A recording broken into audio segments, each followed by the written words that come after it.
All right, let's talk about the Unit 8 Vietnam War study guide that I have uploaded that you guys are going to be completing today.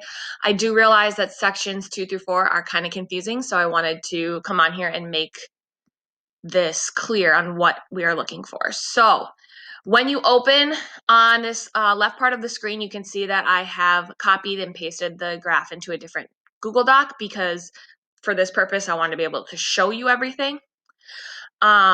When you're looking at this, section 2, section 3, and section 4, way down here. Perfect.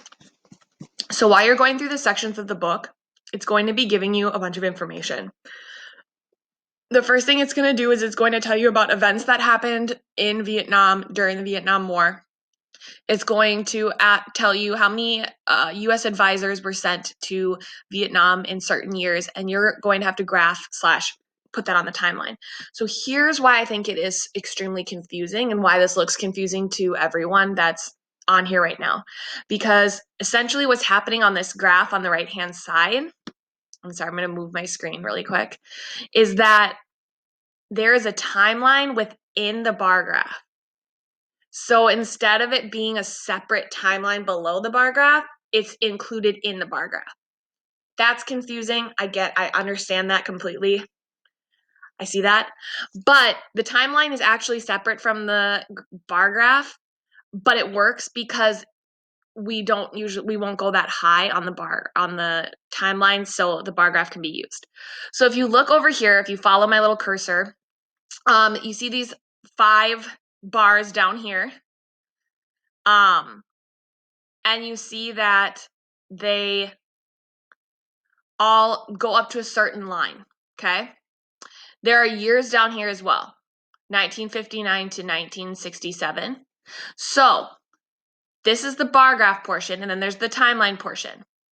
So in section 2, it says, read this section, move the bars on the graph to show the number of U.S. military advisors in Vietnam for each of the years from 1959 to 1962.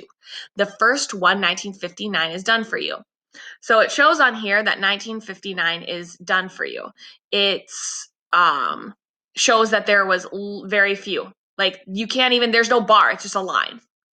But that's what it's looking for. So you are creating your own bars here to show the advisors as you're reading.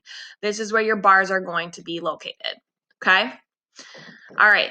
Next, you're going to annotate the timeline by doing the following for each of the key events listed below.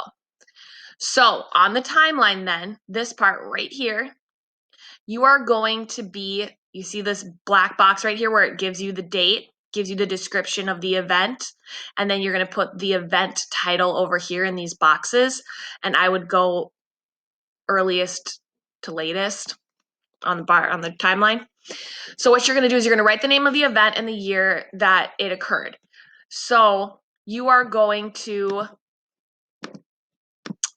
sorry, I had to pause the video in the middle because my mom came down to do laundry. It's great working from home. So I think I was talking about how to put stuff on the timeline. So you are going to write a short summary of the event in the box. So you're going to write an arrow down to the year or the general area of the year. Make sure it's in timeline order, chronological order.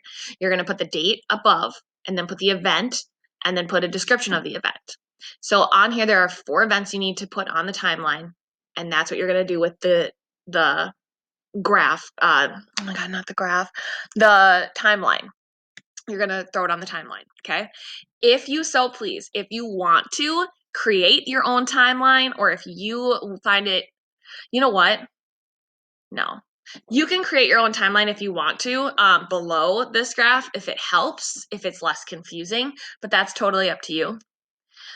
Section 3, it's asking you to do the same thing. When you read section 3, go through, you need to see how many military advisors were in Vietnam from the year 1963 to 1964, and that you are going to put a bar on the graph as well, right down here, showing where we were at with military advisors.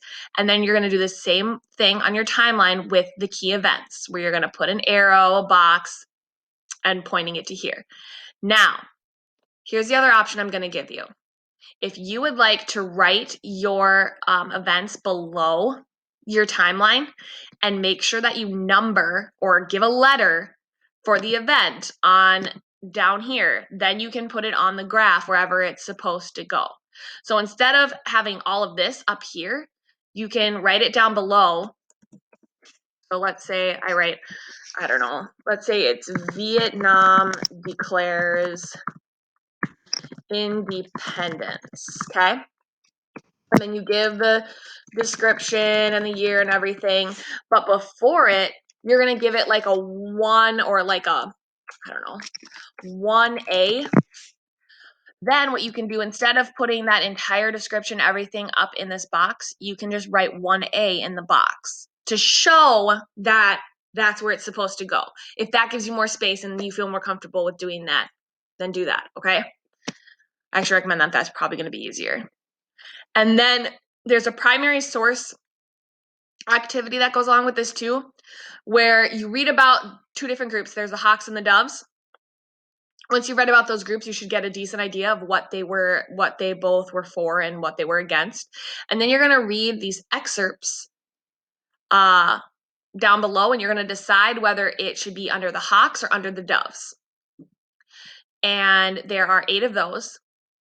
Should the president significantly increase? There's questions as you go. Okay. And then the last section on here is smaller, but again, you put in the bar graphs where they should go on the graph, showing the military advisors, and you need to add 2 more events to your timeline.